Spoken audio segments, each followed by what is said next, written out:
নমস্কার বন্ধুরা, কেমন আছেন সবাই? আমার রান্নাঘরে আপনাদের স্বাগত। আজ আমি করে দেখাবো চিলি চিকেন। চিলি চিকেনে আমি চিকেনগুলোকে দই দিয়ে একটু মেখে রেখেছিলাম, তাতে চিকেনগুলো নরম হবে। তারপরে তাতে ডিম আর কর্নফ্লাওয়ার দিয়ে মাখিয়ে নিলাম। নেওয়ার পরে এগুলো আমি তেলে ভেজে নেব।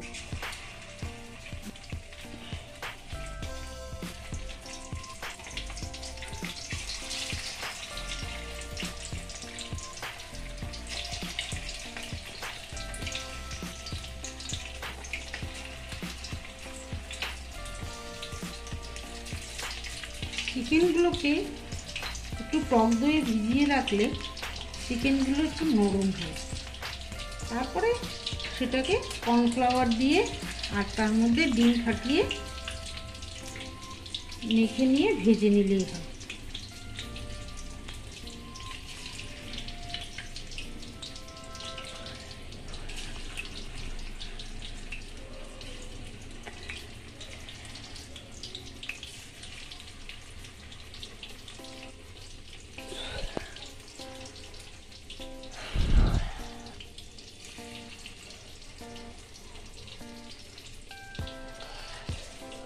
এই চিলি চিকেনটা সবসময় সাদা তেলে করার চেষ্টা করবে। চিলি চিকেন সাদা তেলেই ভালো হয়। সর্ষের তেলে চিলি চিকেন করলে সেটা ভালো লাগে না খেতে।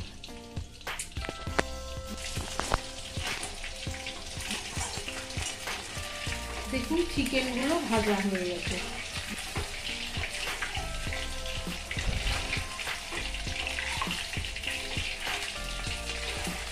এবার এগুলোকে আমি তুলে নিচ্ছি।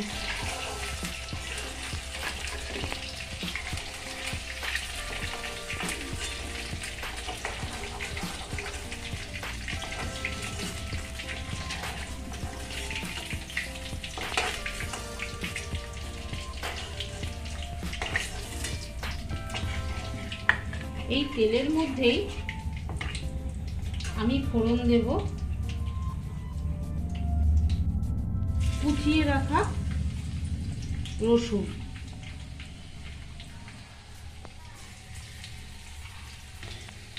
আর আদা। রসুন আদা দিয়ে এটাকে আমি একটু নেড়ে ঝেড়ে নেব।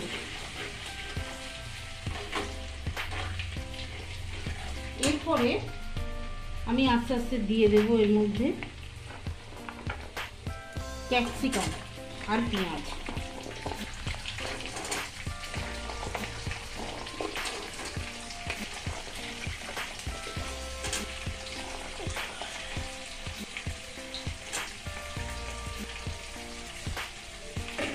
ক্যাপসিকাম আর পেঁয়াজগুলোকে আমি ভালো করে একটু ভেজে নেব, তবে খুব লাল করে ভাজবো না, হালকা তেলে এটাকে আমি ভেজে নেব।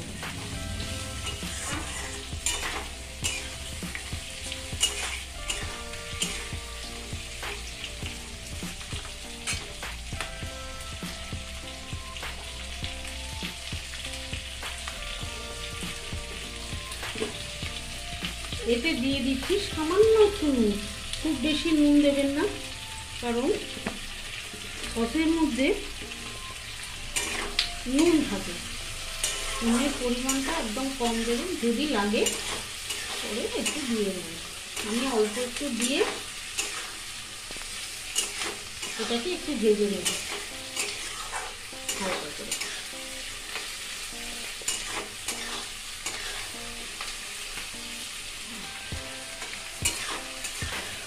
দেখুন পেঁয়াজ আর ক্যাপসিকামটা ভাজা হচ্ছে।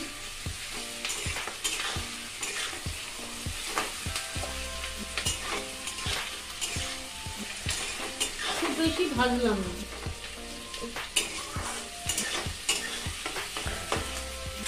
এরপরে দিয়ে দেবো আমি এর মধ্যে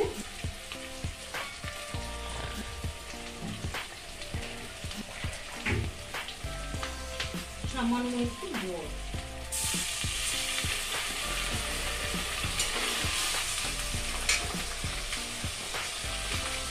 জল দেওয়ার পরে আমি এর মধ্যে এবার দেব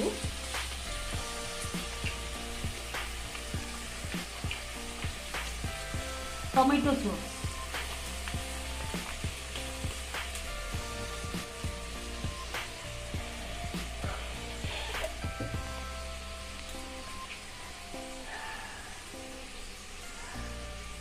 চিলি সস।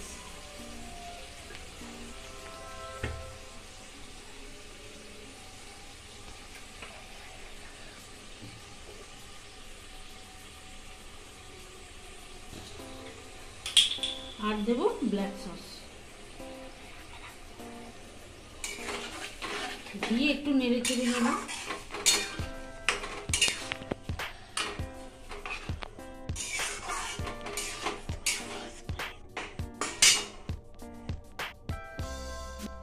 Black sauce.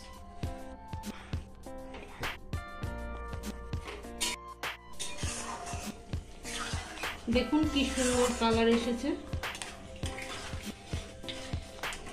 এরপরে আমি সামান্য ভিনিগার দেব। এবার ভাজা মাংসগুলো দিয়ে দিলাম, দিয়ে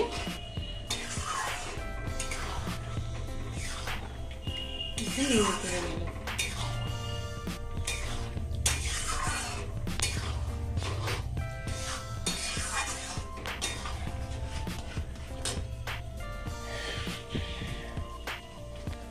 এই বাটির মধ্যে আমি আগে থেকে জল দিয়ে কর্নফ্লাওয়ারটাকে ভিজিয়ে রেখেছিলাম, সেটাকে গুলিয়ে আমি এর মধ্যে দিয়ে দিচ্ছি।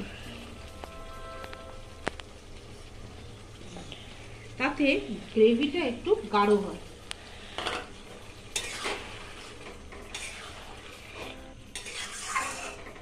আপনারাও অবশ্যই এই কর্নফ্লাওয়ারটা, অল্প সামান্য কর্নফ্লাওয়ার, অনেক বেশি দিলে কিন্তু জিনিসটা আবার শক্ত হয়ে যাবে। একদম সামান্য ভিজিয়ে রাখবেন আগে থেকে, তারপর সেটা দিয়ে দেবেন, দিয়ে এটা ফুটিয়ে নেবেন।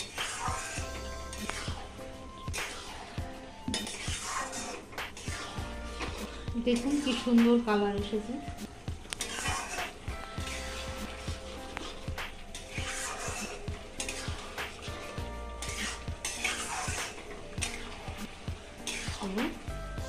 এটা রেডি হয়ে গেছে। দেখুন ঝোলটা কত গাঢ় হয়েছে।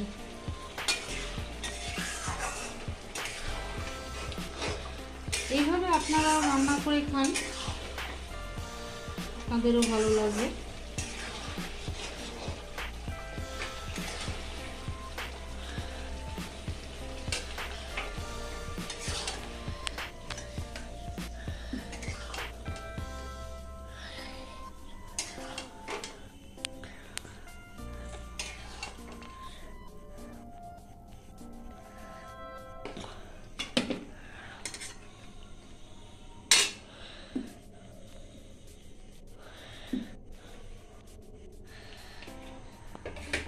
দেখুন চিলি চিকেনের কালারটা কত সুন্দর এসেছে। আপনারাও এইভাবে রান্না করে খান, আশা করি ভালো লাগবে। নমস্কার, আবার দেখা হচ্ছে অন্য কোনো ব্লগে। টাটা।